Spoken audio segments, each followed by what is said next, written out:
बच्चों, क्लास 6 की साइंस की क्लास में आपका एक बार फिर से स्वागत है। बच्चों, हम पढ़ रहे थे इकाई 5 तंतु से वस्त्र तक।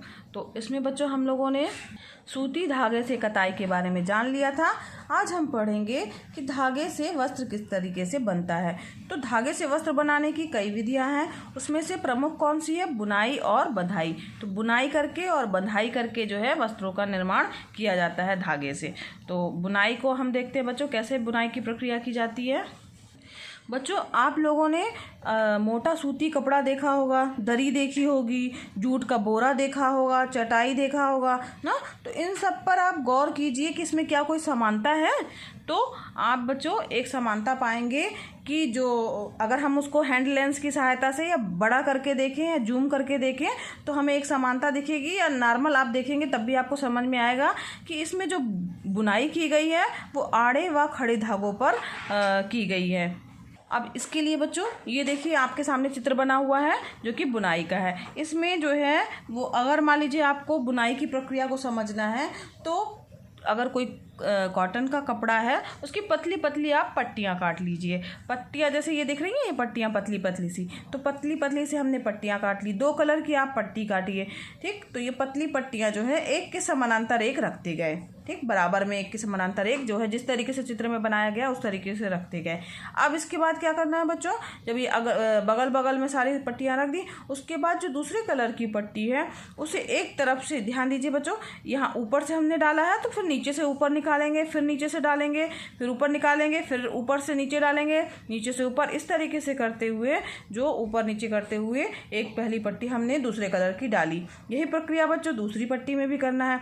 जहाँ पर हमने ये देखिए, आप ये कलर ऊपर दिख रहा है ना, तो इसका मतलब है, और यहाँ पर जो है नॉर्मल जो पहला वाला कलर दिख रहा है, तो इसका अपोजिट करना है। मतलब कि जहाँ पर ऊपर है, अगर मान लीजिए ये ऊपर है तो उसको दूसरा वाला जो दूसरी बार हम क्या करेंगे, उसे नीचे से लेके जाएंगे। तो यही प्रक्रिया हम करते जाएंगे। जिस तरीके से ये दिखाई दे रहा है आपको, इस तरीके से जो है करते करते हमारे पास में एक ये डिज़ाइन जो है, या एक पूरा वस्त्र जो है या दरी टाइप का बन जाएगा। इस तरीके से इन रंगीन पट्टियों को काट के बच्चों आप चटाई का भी निर्माण कर सकते हैं। कई लोगों की मम्मियाँ भी बच्चों इसका इस तरीके से बनाती हैं चटाइयाँ, और पूजा वगैरह के लिए यूज़ करती हैं या बैठने के लिए यूज़ करती हैं। कुछ लोग जो है इसके लिए पाँव पोछ भी इस तरीके से बनाते हैं। तो यह प्रक्रिया क्या कहलाती है बच्चों? बुनाई की प्रक्रिया कहलाती है। तो इस प्रकार बच्चों इससे क्या निष्कर्ष निकला कि धागों के 2 सेटों को आपस में व्यवस्थित करके वस्त्र बनाने की जो प्रक्रिया है वह क्या कहलाती है? बुनाई कहलाती है। या धागों के 2 सेटों को आपस में व्यवस्थित करके वस्त्र बनाने की प्रक्रिया को बुनाई कहा जाता है। तो आपको बच्चों बुनाई समझ में आ गया ना। इसमें 2 धागे रहेंगे ना, और 2 धागों के 2 सेट रहेंगे, और आपस में जो एक के ऊपर एक ऊपर एक नीचे करके हम लोगों ने उसको व्यवस्थित किया है, तो यह प्रक्रिया बुनाई कहलाएगी। आगे अब हम बढ़ते हैं और हम समझते हैं कि बंधाई क्या होती है।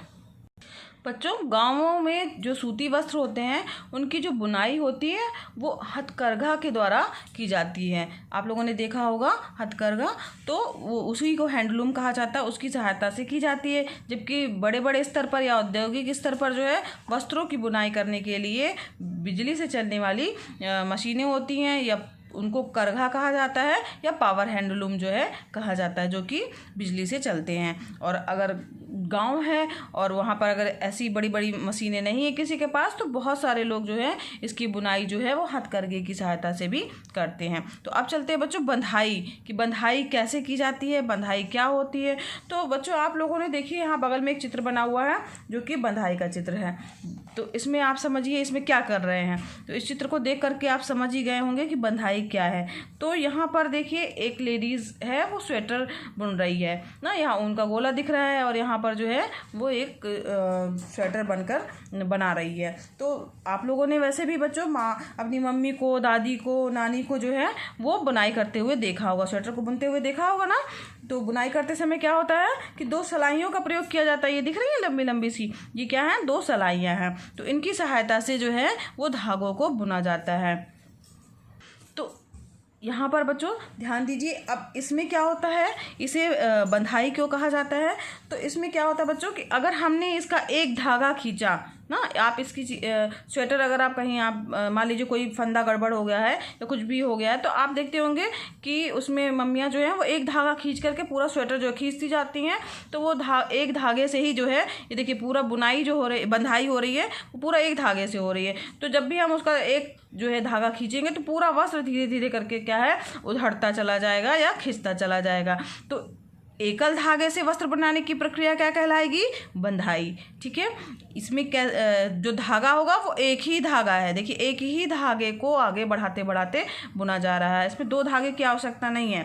तो इसमें मेन अंतर क्या होगा बुनाई और बंधाई में, तो जो बुनाई होगी उसमें जो है दो धागे होंगे, दो सेट होंगे धागों के ना, आपस में उनको व्यवस्थित किया जाएगा। जबकि बंधाई क्या है बच्चों, बंधाई के लिए एक ही धागा चाहिए और एक ही धागे से पूरा वस्त्र जो है वो बंद करके वो बनता जाता है और एक ही धागा खींचने पर पूरा वस्त्र उधड़ जाता है। तो एकल धागे से वस्त्र बनाने की प्रक्रिया क्या कहलाती है, बंधाई कहलाती है। बंधाई जो है वो हाथ से अथवा मशीनों से भी की जाती है। तो स्वेटर बनाने की बच्चों ज़्यादातर हम लोगों ने हाथ से ही देखा है, पर स्वेटर बनाने के लिए मशीनें भी आती हैं और मशीनों से भी स्वेटर बनता है।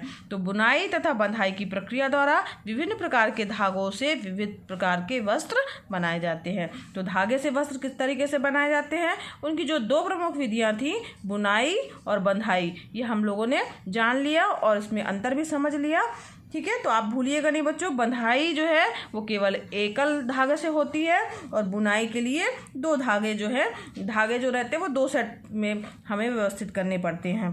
तो बच्चों अब हम जानेंगे जो वस्त्र आखिरकार बनाना क्यों पड़ा, उसके वस्त्र सामग्री का इतिहास क्या था और उसके परिचय जो है हम जानेंगे। तो बच्चों वस्त्रों की आवश्यकता क्यों हुई, कैसे हुई, तो क्या प्राचीन काल में लोग वस्त्र पहनते थे। जो सबसे प्रारंभिक अवस्था में जब मानव गुफाओं में रहता था या गर्म क्षेत्रों में रहता था, तब वहाँ का मौसम गर्म रहता था, उन्हें कपड़ों की आवश्यकता ही नहीं होती थी, इसलिए वो कपड़े नहीं पहनते थे। फिर इसके बाद धीरे धीरे विकास हुआ, विकास जब होता गया आग की खोज हुई, और जब आग की खोज हो गई तो मनुष्य जो है वो अलग अलग जगह पर जा कर के रहने लगे, क्योंकि उनके पास में आग की खोज उन्होंने कर ली थी। तो ध्रुवीय स्थानों पे जाके रहने लगे, पर्वतीय स्थानों पे जाकर रहने लगे, मरुस्थलीय स्थानों पर भी वो रहने लगे। तो यहाँ पर जो है ठंडे क्षेत्र थे, वहाँ पर क्या हुआ, उन्हें ठंडी लगती थी। अब ठंडी लगती थी तो शरीर को गर्म रखना है उनको, तो अब इसके लिए वो क्या करें, तो इसके लिए उस समय तो खोज नहीं हुई थी धागे की, वस्त्र की। तब वो क्या करते थे बच्चों, जो पेड़ की पत्तियाँ होती थी, छाल होती थी और जंतुओं की खाल होती थी, तो उनको जो है अपने शरीर में लपेटे रहते थे ना, तो लपेट लेते थे, जिससे शरीर क्या रहता था उनका, गर्म रहता था। तो इसके बाद फिर क्या हुआ बच्चों, तो आप लोगों ने बहुत पहले जो है वो देखा होगा कि कुछ लोग पेड़ों की पत्तियां पहने हुए हैं, छाल है, ये सब आप लोगों ने इसकी फ़ोटो देखी होंगी, कि पिक्स देखी होंगी या टीवी में भी देखा होगा कि वो लोग वैसे वैसे पहनते थे, छाल पहने रहते थे, जंतुओं की खाल पहनते थे। फिर इसके बाद क्या हुआ बच्चों, जब कृषि की खोज हो गई, कृषि कार्य करना मनुष्य ने आरंभ कर दिया, तब घास और पतली पतली टहनियाँ जो होती थी उनको जो है उन्होंने ले करके और उनको बुन करके चटाइयाँ तथा डालियाँ जो है डलिया वगैरह बनाना सीख लिया था, चटाई बनाना सीख लिया, डलिया बनाना सीख लिया। फिर इसके बाद उन्होंने क्या किया, जो पेड़ की लताएँ थीं ना और जंतुओं के ऊन थे और बाल, ठीक है, तो उनको आपस में ऐंठ करके जो है लंबी लंबी सी लड़ियाँ बनाई उन्होंने, जैसे ऊन का गोला बनता है ना उस टाइप से उन्होंने बनाना शुरू कर दिया।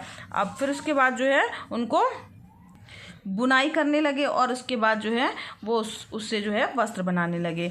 तो जो भारतवासी थे वो रुई से बने वस्त्र जो है वो पहनते थे। तो रुई कहाँ से आती थी, तो गंगा नदी के निकटवर्ती जो क्षेत्र थे वहाँ पर जो है वो उगाई जाती थी। और अफ्रीका के नील नदी के किनारे जो है वो फ्लैक्स की खेती होती थी बच्चों। तो वहाँ पर रहने वाले लोग जो है वो वस्त्रों को बनाने के लिए इसी प्राकृतिक तंतुओं का प्रयोग करते थे। कटाई व सिलाई का ज्ञान ना होने के कारण मानव जो होते थे वो अपने शरीर को वस्त्रों से विभिन्न अंगों को ढक लेते थे सीधे, उसमें उनको ये तो सिलते तो थे नहीं वो, क्योंकि उनको सिलाई नहीं पता पता थी कि कैसे करनी है, कटाई नहीं पता थी किस तरीके से करनी है, लेकिन जब वो वस्त्र बना लेते थे तो उससे लपेट करके अपने अंगों को ढक लेते थे। फिर क्या हुआ बच्चों, सिलाई के लिए जो सिलाई की सुई जो थी उसका आविष्कार हुआ। तो अब जब सुई का आविष्कार हो गया तब मानव ने वस्त्रों की सिलाई करके पहनने के लिए कपड़े तैयार किए। इस प्रकार से सिले कपड़ों में भी बहुत सी विविधताएं आ गई और धीरे धीरे करके नए नए डिज़ाइन के जो है वो वस्त्र बनने लगे।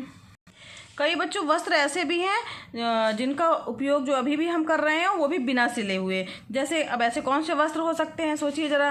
तो आपकी मम्मियाँ साड़ी पहनती हैं ना, धोती कुछ लोग पहनते हैं, लुंगी पहनते हैं, पगड़ी पहनते हैं। तो उसके लिए किसी तरीके की सिलाई की कोई आवश्यकता नहीं होती है, कपड़े को ही सीधे लपेट करके पहना जाता है। तो अभी भी लोग जो है वो कपड़े का भी उपयोग करते हैं, सिले हुए परिधान भी पहने जाते हैं और कपड़ों का भी उपयोग किया जाता है, उनको विभिन्न तरीके से पहनते हैं। तो परिधान के प्रकार, पहनने के ढंग से विभिन्न संस्कृतियों की पहचान होती है बच्चों।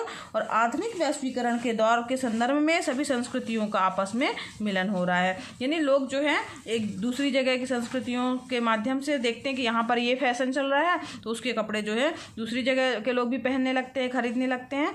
तो जो संस्कृतियों का आपस में मिलन हो रहा है। कहीं दक्षिण भारत के लोग जो पहनते हैं ड्रेस और पंजाब के लोग जो पहनते हैं ड्रेस वो सब जगह पहने जाने लगे। पहले एक ही जगह पे पहने जाते थे ना, सलवार कुर्ता वगैरह एक जगह पे पहना जाता था, मगर अब सब जगह के लोग पहनने लगे हैं।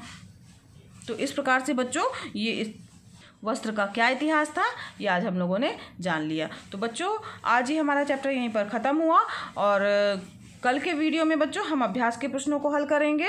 तो बच्चों अगर पढ़ाना पसंद आ रहा हो तो वीडियो को लाइक कीजिए।